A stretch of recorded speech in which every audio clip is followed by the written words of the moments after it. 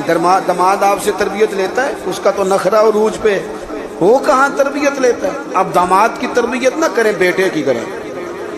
بیٹا اچھا ہوگا تو کسی کا داماد بنے گا تو اس گھر میں تکلیف نہیں ہوگی. میرے عزیز محبت تقسیم کریں، محبت کی بولی بولیں، انداز محبت والا اختیار کریں. اگر کچھ بندہ آپ کے سامنے عذر لاتا ہے، مجبوری بیان کرتا ہے، اس کی مجبوری کو قبول کریں. آپ لوگوں کو گنجائش دیں، اچھا گمان پیدا کریں، اچھی سوچیں لائیں. میں دیکھ رہا ہوں تیزی سے ہمیں سبق پڑھائے جا رہے ہیں، تیزی سے. دنیا میں دو ہی بندے ٹھیک ہیں، ایک میں ٹھیک ہوں، دوسرا جو میرے پیچھے ہاتھ باندھ کے چلتا ہے وہ ٹھیک ہے. بھئی میرے علاوہ بھی بڑی دنیا ٹھیک ہے. نبی پاک علیہ السلام نے فرمایا ترمذی شریف میں، حضور نے فرمایا میری امت کبھی گمراہی پر جمع نہیں ہوگی. یہ نہیں ہو سکتا کہ زیادہ لوگ گمراہ ہو جائیں اور دو تین ہی صحیح رہ جائیں. تھوڑا سا کسی اور کو بھی گنجائش دیں، کسی اور کو بھی موقع دیں، کسی اور سے بھی پیار کریں. اپنی طبیعتوں کو، دلوں کو وسیع کریں، لہجے محبت والے. میں آپ سے عرض کروں، آپ کا لفظ بھی ٹھیک ہونے چاہیے اور لہجے بھی ٹھیک ہونے چاہیے. میری بات کی سمجھ آ رہی ہے؟ اگر آپ بات ٹھیک کر رہے ہیں اور لہجہ ٹھیک نہیں تو لہجہ بھی اثر کرتا ہے بندے پر. لہجہ بھی. بیٹا میری بات سننا، یہی لفظ ہے. بیٹا بات سن، یہ بھی لہجہ ہے، وہ بھی ایک لہجہ ہے. آپ کا صرف جملہ ہی، بعض لوگ کہتے ہیں میں نے کہا کیا ہے. او بھائی تو نے کہا تو کچھ نہیں، پر تیرا انداز بڑا جارے آنا ہے. وہ بیچاری ساس بوڑھی ہو گئی ہے، سسر بوڑھا ہو گیا ہے، شوگر کے مریض ہیں، بار بار بھوک لگتی ہے، تکلیف ہے. بیٹا اپنی بیوی کو جاتی دفعہ کہہ گیا اماں ابا کا خیال رکھنا. وہ آئی ہے صبح، اس نے آ کے کہا ابا جی ناشتہ لاؤں کا؟ پتر مجھے ابھی بھوک نہیں. 2-3 گھنٹے کے بعد اس نے کہا بیٹا، تلخ بولی ہے، جی کہا جی ہے. اس نے لفظ جی بھی کبھی سخت ہوتا ہے نہیں، لہجہ سخت ہوتا ہے. اس نے جی کہا پر سخت کہا. پھر جب وہ آئی تو اس نے کہا بھی تو پوچھ کے گئی تھی. کیا ہو گیا جی؟ اللہ آپ کو تھوڑا سا بس ٹائم اور جی میری طرف دیکھیں جی، آپ سارے ادھر دیکھیں گے تو پریشانی ہو جائے گی. اللہ آپ کو خوش رکھے، تھوڑا ٹائم دیں، بات مکمل نہیں ناراض نہیں، گل محبت ہی ہو رہی، تسی غصہ کرن لگ. ابھی تو اتنا سبق پڑھایا ہے. تو وہ خاتون نا جی سخت لہجے میں وہ کھانا لائی اور کھانا لا کے کہنے لگی کہ ابھی تو پوچھ کے گئی تھی. انہوں نے کہا بیٹا چلو بھوک لگ گئی ہے لے آؤ. اب وہ لائی ہے تو اس نے زور سے پٹکا ہے برتن، دروازہ گئی ہے تو زور سے بند کیا. تو اس انداز میں بھی بوڑھے کو تکلیف محسوس ہوتی ہے۔ وہ شام کو جب بیٹا آیا تو ساس سسر رو ہی پڑے، کہنے لگے اس کو سمجھا، تیری بیوی بڑی توہین کرتی ہے۔ تو خامد نے بلایا کہ ابا اماں تیری شکایت کر رہے ہیں، تو وہ کہتی ہے کہ انہوں نے پوچھو میں آکھیا کی ہے، انہیں آکھیا تھے کچھ بھی نہیں۔ کوئی جملہ بتایا جا سکتا ہے؟ بولے کوئی لفظ ہے ایسا جو گنا جا سکے؟ اس نے کہا پر چھوڑا بھی کچھ نہیں۔ کچھ لہجے اتنے سخت ہیں، کچھ انداز اتنے سخت ہیں۔ جب آپ کسی غریب آدمی نے آپ کو جا کے اپنا دکھ سنایا، آپ گھومنے والی کرسی پہ بیٹھے تھے، اس نے کہا چودھری صاحب، سیٹھ صاحب، نواب صاحب ناراض نہ ہونا، پیر صاحب بھی، حضرت صاحب بھی، اللہ ماشاءاللہ، اس نے اپنا دکھ سنایا، مجھے تھوڑی ضرورت پڑ گئی ہے، میری بیٹی کی شادی ہے، آپ نے کچھ بھی نہیں کہا، سخت نہیں۔ لیکن جب آپ کرسی گھما کے منہ ادھر کو کر لیا نا آپ نے، اور آپ کوئی اور کام کرنے لگ گئے، اچھا بتاتا ہوں، تھوڑی دیر میں کچھ بھی نہیں کہا آپ نے، مر گیا بیچارہ، ٹوٹ گیا، بکھر گیا۔ میری غربت نے کیا مجھ کو زمانے میں بدنام، وہ تیری دولت ہے جس نے تیرے عیب چھپا رکھے ہیں۔ ٹوٹ گیا بیچارہ۔ لہجہ جو ہے نا، لہجہ مار دیتا ہے، لہجہ بھی پیار والا ہے، انداز بھی محبت والا ہے، پیار والا۔ حضرت لقمان اپنے بیٹے کو نصیحت کرتے ہیں، سورہ لقمان دیکھیے گا، ابتدائی آیات، فرمایا بیٹا وَلَا تُصَغِّرْ خَدَّكَ لِلنَّاسِ،